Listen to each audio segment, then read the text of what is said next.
सच में भाई साहब, इस देश में ना गुजराती आदमी की मौज है। मोदी के पीएम बनने के बाद तो ऐसा लगता है कि जैसे हर एक गुजराती मोदी का आदमी है।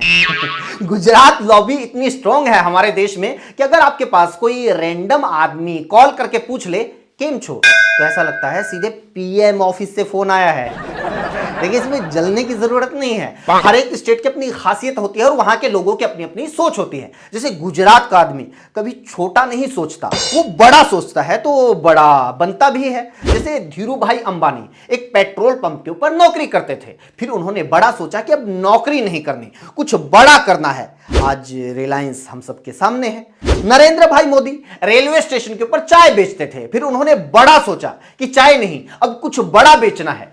आज वो देश के पीएम हैं। गौतम अडानी, उन्होंने कभी जिंदगी में जर्दा, खैनी, भांग, सुल्फा, ठर्रा, विस्की, दारू नहीं बेची, क्योंकि ये छोटी सोच है। आज अडानी भाई साहब गुजरात में अपना पोर्ट चलाते हैं और पिछले कुछ साल में अडानी के मुद्रा पोर्ट से इतनी हेरोइन, इतनी ड्रग्स मिल चुकी है कि आसपास के 10-15 किलोमीटर में रहने वाले लोग तो बिना पिए ही हैंगओवर में घूमते हैं। देखिए, आपकी और हमारी जो सोच है वो छोटी सोच है, इसलिए हम लोग सोचते रह जाते कि ये कोर्स नहीं करना क्योंकि घर वाले फीस नहीं देंगे, ये बिजनेस नहीं करना क्योंकि बैंक वाले लोन नहीं देंगे। हम लोग अपनी सिचुएशन के हिसाब से सोचते हैं, हम लोग हालात के गुलाम हैं। लेकिन गुजराती लोग हालात की टेंशन नहीं लेते, वो मूड के हिसाब से सोचते हैं। सोचिए, अगर हमें जज बनना है तो हम क्या करेंगे? कहीं से लॉ की डिग्री करेंगे, कई साल अदालतों के धक्के खाएंगे, जुडिशरी का पेपर क्लियर करेंगे, 10-20 साल की मेहनत के बाद कहीं जाकर जज बन पाएंगे और ज्यादा चांस ये है कि तब भी नहीं बन पाएंगे। लेकिन गुजरात के मॉरिस कृष्ण नाम के एक आदमी का एक दिन जज बनने का मूड कर गया और वो बन गया। सीरियसली, भाड़ में गई डिग्री, भाड़ में गई वकालत, भाड़ में गया जुडिशरी का पेपर। डीकरो का मूड जज बनने का है तो बनने का है। भाई साहब, आप सपने में भी नहीं सोच सकते, मॉरिस कृष्ण ने गांधीनगर में अपनी खुद की कोर्ट खोल ली। कसम से, इमरजेंसी के टाइम हम लोगों से अपने पैजामे का नाड़ा नहीं खुलता, मॉरिस भाई साहब ने कोर्ट खोल दी। और कमाल की बात यह है कि वो पूरे 9 साल तक इस कोर्ट को चलाता रहा, जज बनकर फैसले सुनाता रहा, अपने फैसलों को लागू करवाता रहा। फैसले सुनाने की स्पीड इतनी जबरदस्त थी कि जहां जो असली कोर्ट हैं उनसे 500 पेशी के बाद एक फैसला नहीं सुनाया जाता, और यहां जस्टिस मॉरिस भाई साहब ने 1 साल के भीतर गांधीनगर, अहमदाबाद और वडोदरा में जमीन से जुड़े 500 मामले में फैसले सुना डाले। ये होती है स्पीड। अब समझ में आया बीजेपी वाले हर एक स्टेट में गुजरात मॉडल लागू करने की बात क्यों करते रहते हैं। गुजरात मॉडल का एक और जबरदस्त कारनामा राजकोट में सामने आया।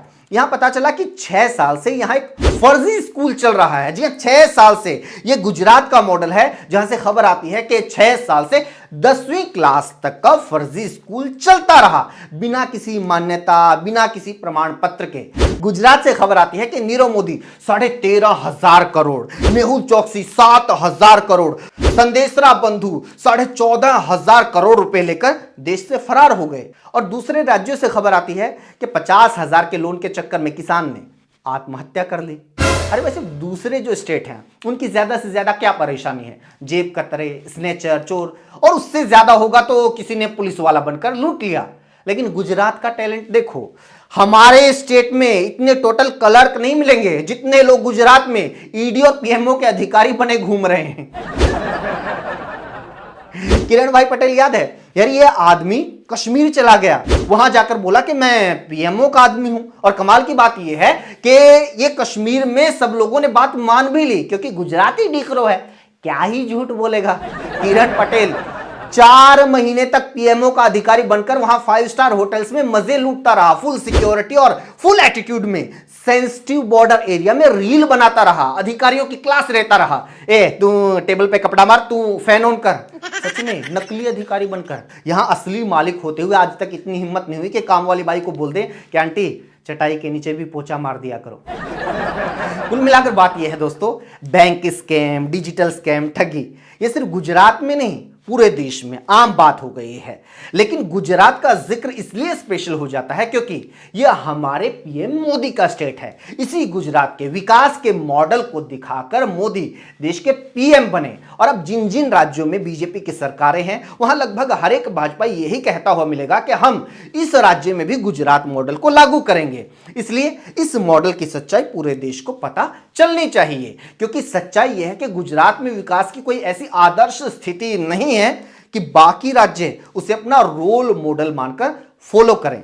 जिस गुजरात के नेता बाकी राज्य के लोगों को देशभक्ति का पाठ पढ़ा रहे हैं, उस गुजरात की सच्चाई यह है कि सबसे ज्यादा लोग अपना देश छोड़कर गैर कानूनी तरीके से दूसरे देशों में पलायन करने वाले, अमेरिका में डोंकी के रास्ते घुसने वाले गुजराती ही हैं। अमेरिकी कस्टम और बॉर्डर प्रोटेक्शन USCBP डाटा के मुताबिक अक्टूबर 2023 से सितंबर 2024 के बीच यानी लगभग एक साल के भीतर 90,415 हैं भारतीय अवैध प्रवासी अमेरिका में घुसने की कोशिश में पकड़े गए। ये लोग मैक्सिको और कनाडा के जरिए अमेरिका में घुसने की कोशिश कर रहे थे। इन 90,000 लोगों में से लगभग आधे यानी 43,000 गुजराती थे। बेरोजगारी के चलते देश छोड़कर इलीगल तरीके से दूसरे देशों में पलायन करने वाले कई गुजरातियों की कहानी तो इतनी दर्दनाक है कि उसे सुनकर आपकी रूह कांप जाएगी। इसी के साथ इस वीडियो में इतना ही। अगले वीडियो में फिर मिलेंगे ढेर सारी जानकारी के साथ और थोड़ा बहुत मनोरंजन भी उसके साथ कोशिश करेंगे। लेकिन हमारी आपसे अपील है कि आपको हमारा काम कैसा लगा कमेंट करके हमें जरूर बताइए। वीडियो कैसी लगी ये जरूर बताइएगा, लाइक कीजिएगा, शेयर कीजिएगा और चैनल को जरूर सब्सक्राइब कीजिए। Thank you.